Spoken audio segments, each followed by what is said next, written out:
Hello everyone, good morning. কেমন আছো সবাই? আশা করছি খুব ভালো আছো। আমরাও ভালো আছি। এখন ছেলে অনলাইন ক্লাস করছে আর এইদিকে একে দেখো। এখন বসে বসে দেখছে কি পড়াশোনা এমন হচ্ছে। বাইরের ওয়েদারটা একবার দেখো, ভীষণ স্যাঁতসেঁতে আর একটা ফুরফুর করে হাওয়া চলছে। তাই জন্য ছেলের শার্টটা কাচলাম, সেটা আবার শোকালোই না। তাই ছেলেকে একটা বাড়ি টি শার্ট পরেই অনলাইন ক্লাস করতে হচ্ছে। যাই হোক, আজকে মনে হচ্ছে সারাদিন বৃষ্টি হওয়ার চান্স আছে।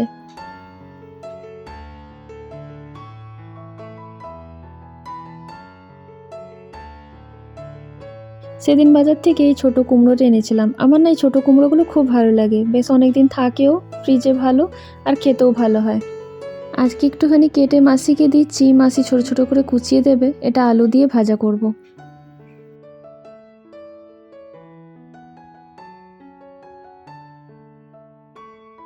আর দেখো মাসি কি সুন্দর পাতলা করে পেঁয়াজ কুচিয়ে দিয়েছে। আমার ভীষণ পছন্দ হয় মাসির এই পেঁয়াজ কুচানোটা। এটা অ্যাকচুয়ালি অমলেট বানাবো বলে কুচাতে বললাম। ছেলে না কুমড়ো একদম খেতে চায় না, মানে মোটামুটি আর কি। কোনো কোনো দিন যদি লুচি দেওয়া হয় তাহলেই হয়তো কুমড়োটা খাবে, কিন্তু রুটি দিয়ে তো খাবে না। তাই ভাবলাম ঝামেলা করে লাভ নেই, একটা ডিম দিয়ে ওকে অমলেট বানিয়ে দিই।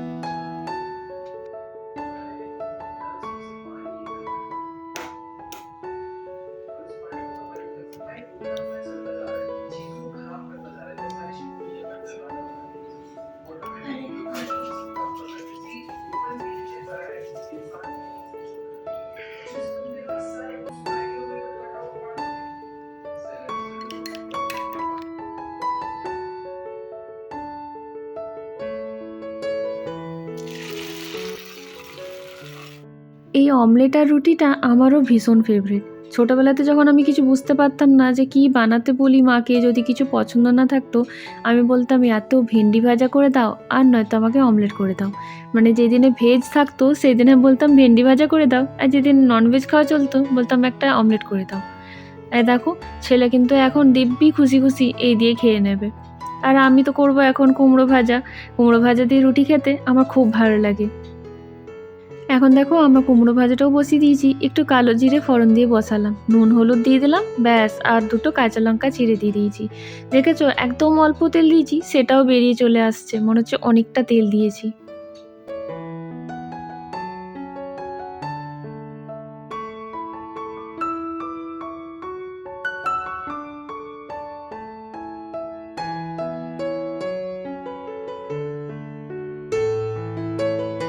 তো এখানে আলু কুমড়ো ভাজা একদম রেডি আছে। এই কালো জিরে দিয়ে না এটা খুব ভালো লাগে আর খুব কম তেলে হয়ে যায়। আর আমার টেবিলে বসে বাইরের দিকে তাকালে ঠিক এইভাবে বৃষ্টিটা দেখা যায়। তো চলো এই বৃষ্টি দেখে দেখে আগে আমার জলখাবারটা আমি খেয়ে ফেলি। আজকে রান্না তেমন খুব একটা চাপ নেই, তাই ভাবলাম এখন এই যে গ্রিন নেল পালিশটা লাগিয়েছিলাম, সেটা বলেইছিলাম সেদিনে যে খুব একটা লাস্টিং করে না, কেমনভাবে উঠে গেছে সেটা ভাবছি আজকে ক্লিন করে নিই। আর এই রিমুভারটা আমার ভীষণ পছন্দ হয়েছে। আগে ঘষে ঘষে নেল পালিশ তুলতে গিয়ে নেলসগুলোতে এত ব্যথা হয়ে যেত, আর এখন এতে ডিপ করলেই নেলস থেকে নেল পালিশ আলাদা হয়ে যায়। এখন দেখো ভালো করে ওয়াশ করে নিয়েছি। এবার কিন্তু আজকে ভাবছি আর নেল পালিশ কিছু লাগাবো না, এক দুদিন ছেড়ে দিই। এই গ্রিন নেল পালিশ লাগালে না নেলসগুলো কেমন হলুদ হয়ে যায়, আমার ওটাই ভালো লাগে না। তাই জন্য একদিন ছেড়ে তারপরেই লাগাবো কোনো নেল পালিশ। এখন একটু ক্রিম লাগিয়ে নিচ্ছি, নেভিয়াটাই লাগাচ্ছি, এটাতে একটু ভিটামিন ই থাকে। আর বলে ভিটামিন ই কিন্তু নেলসের জন্য খুব ভালো হয়। আর জানো তো, যখনই নেল পলিশ রিমুভ করবে তারপরে কিন্তু নেলসগুলোকে ভালো করে ওয়াশ করে এভাবে একটা ভিটামিন ই যুক্ত কোনো একটা ক্রিম লাগিয়ে নেবে, নেলস কিন্তু খুব ভালো থাকে তাতে। এখন এই যে নেল পলিশ রিমুভ করছিলাম, আমার রুম থেকে এই বাচ্চাটার আওয়াজ পাচ্ছিলাম। আমি ভাবলাম ব্যালকনিতে গিয়ে দেখি তো এই এত বৃষ্টিতে কোন বাচ্চা এসছে। এসে নিয়ে দেখলাম এই বাচ্চাটা দেখো কেমনভাবে মজা করছে। এ থাকে জাস্ট আমারই উপরের ফ্ল্যাটে, আর হয়তো নিচে কিছু পড়েছে সেটা হয়তো নিতে এসে নিয়ে প্রচণ্ডভাবে জল ঘাটাঘাটি করছে। দেখেছো কি এনজয়টাই না করছে, আর উপর থেকে ওর ঠাম্মা প্রচণ্ডভাবে ওকে চেঁচামেচি করছে। যাই হোক, এদেরকে দেখলে দেখতে খুব মজা লাগে, ছোটোবেলাটা মনে পড়ে। তবে হ্যাঁ, সত্যি কথাই এখন যেইভাবে ভাইরাল হচ্ছে, বাচ্চাদের ভেজাটা খুব একটা ভালো নয়। তবে কি আর করা যায়, এই বাচপানটা পেরিয়ে গেলে এটাও তো আর পাওয়া যায় না, তাই না বলো?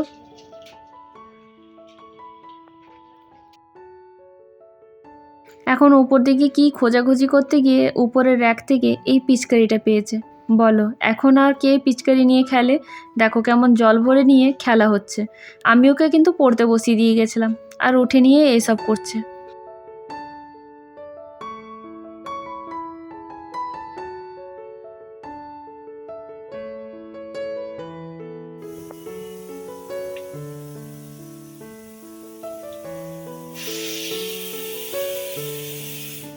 এইখানটাতে জলটা ভরতে, কিন্তু এটা রেখা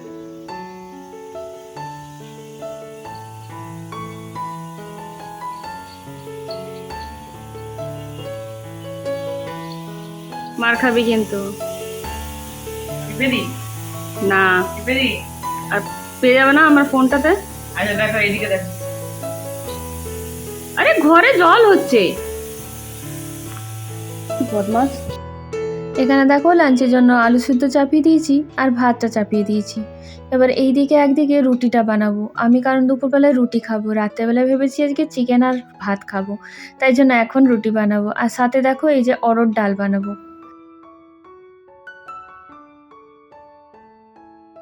তো এটাকে বানানোর জন্য এই দেখো এটাকে সেদ্ধ করব নুন হলুদ দিয়ে। আর এখানে নিয়ে নিয়েছি পেঁয়াজ, লঙ্কা, রসুন, আদা আর টমেটো। তো এই দিয়ে আমি এটাকে ছকবো। আর সাথে ছেলে একটা ডিম সিদ্ধ খাবে, সেটা আগেই করে রেখেছি, অরিন্দমকে দিয়েছিলাম আর ছেলেরটা রেখে দিয়েছিলাম। আর আমি একটা অমলেট বানিয়ে নেবো। তো দেখো ডালটা কিন্তু রেডি হয়ে গেছে।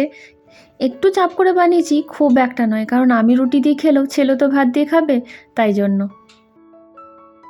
আর আমার রুটির সাথে না এই টাইপের একটু ডাল হলেই তবেই খেতে পারি। এবার দেখো অনেকগুলো লঙ্কা দিয়ে আমার অমলেটটাও চাপিয়ে দিলাম। এটা হয়ে গেলেই খেতে বসে যাবো, ছেলের খাওয়া অলরেডি হয়ে গেছে।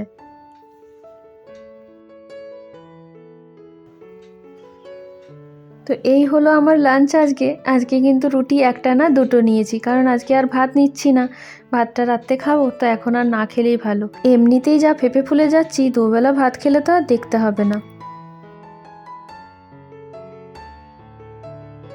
এখন বিকেল 5টা বাজছে আর এসে গেছে আমার ছোট্ট স্টুডেন্ট। এই যে ড্রয়িং করছে খুব মন লাগিয়ে। ভালোই করে জানো তো, ওকে আবার নাকি সবাই জিজ্ঞেস করে যে তুই কার কাছে শিখিস। আর সেটা শুনে আমার খুব ভালো লাগে, কিন্তু আমি এটা মোটেই ভাবি না যে পুরোটাই আমার তারিফ। ট্যালেন্ট কিন্তু এই বাচ্চাটারও। এইটুকুনি বাচ্চা যার ক্লাসে এখন শুধু কালার ভরাই কাজ, সে এখন ড্র করে কালার করে তারপরে দেখিয়ে দেয়। তাহলে তুই জিজ্ঞেস করবেই। আর এখনও ভিডিও বানিয়ে দিচ্ছি বলে কি খুশি দেখো।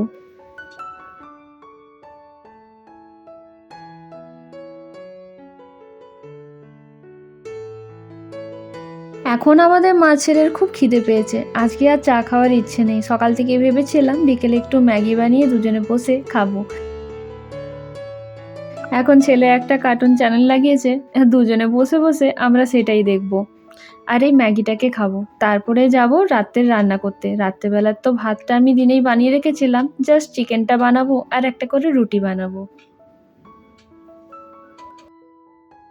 আর অরিন্দম আজকে রাত্রে ফিরবে না, সেই ফিরবে কালকে। আজকে দুজনেরই শুধু রান্না হবে, আমার আর ছেলের। তবে দুরকম হবে, ছেলের জন্য একটু পাতলা করে ঝোলই বানিয়ে দেবো, কারণ আমি একটু ঝাল দিয়ে বানাতে চাইছি। এত ঝালটা ওকে দেবো না, ও হয়তো এক পিসই নেবে। বাকি আমি ভেবেছি যে আজকের আর কালকের ছেলের রান্নাটা করে রেখে দেবো, কারণ একটুখানি চিকেন তো আর বানানো যায় না।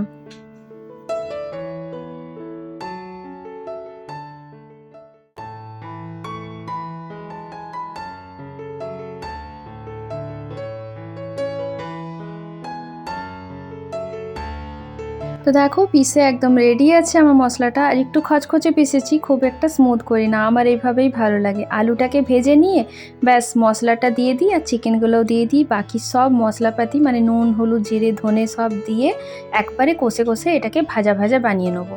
এইরকম চিকেনটাই আমার বেশি ভালো লাগে। আর দেখো ছেলের জন্য পাতলা করে ঝোলটাও চাপিয়ে দিয়েছি। ওটাতে তো দেখলেই যে কতটা লঙ্কা দিয়েছি, অতটা ছেলেকে দেওয়া যাবে না। তো দেখো আমার কিন্তু আজকে রাতে খেয়ে নিয়ে এতটা বেঁচে গেছে। যাকগে, কালকেরটা আমার আর চিন্তা করতে হবে না। আর ছেলেরও দেখো এখানে ঝোলটা একদম রেডি আছে। চলো আজকের ব্লগটা আর লম্বা করছি না, ব্যাস এতটাই রাখছি। আবার দেখা হবে নতুন একটা ফ্রেশ ব্লগে। সবাই সুস্থ থেকো, ভালো থেকো, টাটা, গুড নাইট।